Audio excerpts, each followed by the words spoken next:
Assalamualaikum warahmatullahi wabarakatuh. Alhamdulillah saudara-saudara, kita masih diberikan kesempatan untuk bertemu meskipun masih dalam bentuk rekaman tayangan seperti ini ya. Baik saudara-saudara, terkait dengan materi yang pernah saya sampaikan, ada pertanyaan kepada saya terkait dengan, sebentar saya akan melihatnya di YouTube dari Nur Laila ya, Oktaviani, Nur Laila Oktaviani.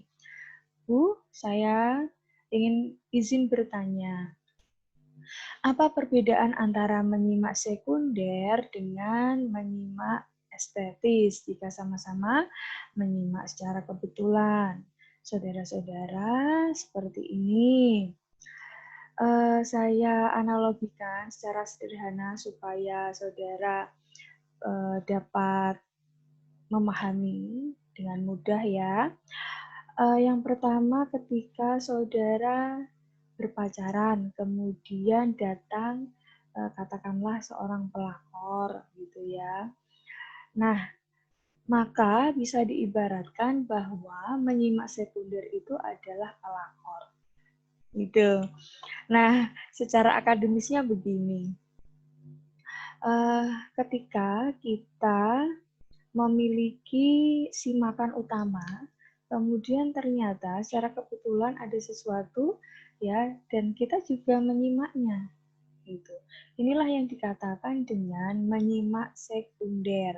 Jadi saya dapat sampaikan bahwa menyimak sekunder itu adalah menyimak secara kebetulan. Ya, menyimak dilakukan sambil mengerjakan sesuatu. Lah, mengerjakan sesuatu ini adalah yang menjadi fokus utama kita. Sementara ada hal lain yang kita simak. Lah, simakan inilah yang namanya simakan sekunder atau kita sedang melakukan menyimak sekunder, menyimak hal-hal yang di luar dari fokus utama kita. Maka seperti yang saya sampaikan di awal, kita pacaran dengan satu orang, kemudian datang orang lain ini ya, yang saya sebut sebagai pihak ketiga. Maka pihak ketiga ini adalah bukan orang primer, orang pertama yang menjadi fokus kita, melainkan orang sekunder. Namanya saja sekunder. Dapat diartikan sebagai sampingan gitu. Second, yang kedua, gitu kan. Begitu saudara-saudara dan saudara Nur Laila Oktaviani. Kemudian apa bedanya dengan menyimak estetik? Nah, kalau menyimak estetik ini bisa jadi, saya katakan bisa jadi ya, kita fokus terhadap simakan, satu simakan, tetapi itu yang membuat kita senang. Ya, yang namanya estetik dari aesthetic gitu. Estetik keindahan. Makanya ada ilmu tersendiri gitu di dalam sastra Indonesia itu yang pernah saya pelajari adalah estetika. Ya, sesuatu yang penuh keindahan. Lah, maksudnya bagaimana, Bu? Kita melakukan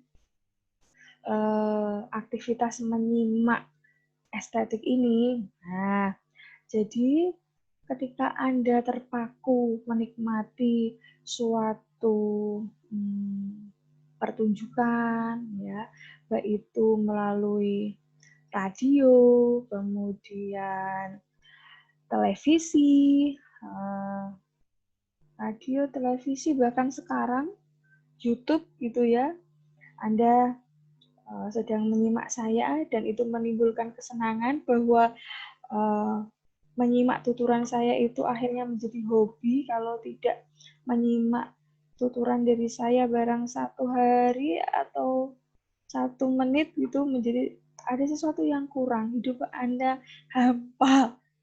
Itu bisa dikategorikan sebagai menyimak estetis dan kategori dari menyimak estetis ini ada semacam begini, keterlibatan secara imajinatif dari seorang penyimak. Jadi penyimak itu seolah-olah ikut merasakan, ya, merasakan, mengalami dari apa yang disimaknya. Misalnya begini, waktu itu terkenal banget sinetron Tersanjung. Nah, ibu-ibu di lingkungan saya kalau jam-jam tertentu pada saat tayangan sinetron Tersanjung itu ditayangkan, maka anaknya saja tidak diurus gitu. Suaminya tidak diurus. Dia fokus mantengin televisi. Kalau dia melewatkan satu adegan begitu ya, atau dia sehari saja tidak menyaksikan sinetron Tersanjung itu ada yang kurang, ada yang ini merasa gelo, kecewa gitu. Ah, aku terlewat nih gitu. Nah, ketika dia melihat sinetron Tersanjung itu, dia itu merasa senang, ada sesuatu yang menyenangkan, yang menurut dia dalam tanda kutip itu indah, dan dia secara emosional ya, secara imajinatif pula, itu seolah-olah merasakan atau menjadi tokoh yang memiliki karakter itu. Katakanlah indah ya pada sinetron Tersanjung itu mengalami penyiksaan, kemudian pengusiran, maka si penyimak ini merasakan kesedihan si Indah itu, si Lulu Tobing ini.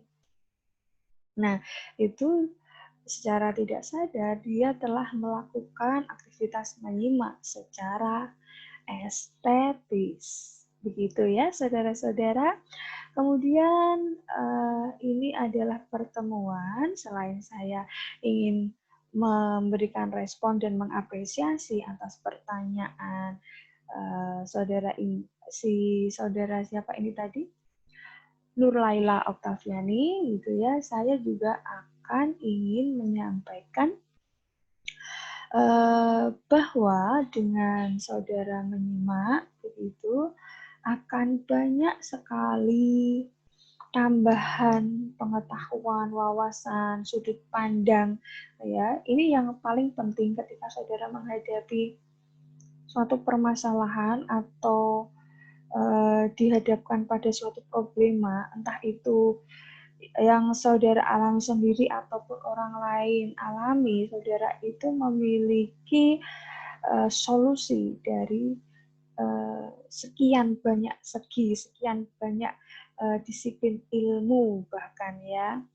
Nah, itu sebenarnya manfaat yang sangat penting untuk keberlanjutan kehidupan saudara baik secara personal maupun secara sosial. Begitu saudara-saudara. Jadi tidak memiliki pandangan yang sempit dan selalu ada saja solusi yang bisa saudara berikan loh ketika dalam tanda kutip tertimpa suatu masalah. Demikian saudara, kita akan bertemu pada materi atau topik yang lainnya terkait mata kuliah menyimak. Begitu saudara-saudara. Wassalamualaikum warahmatullahi wabarakatuh.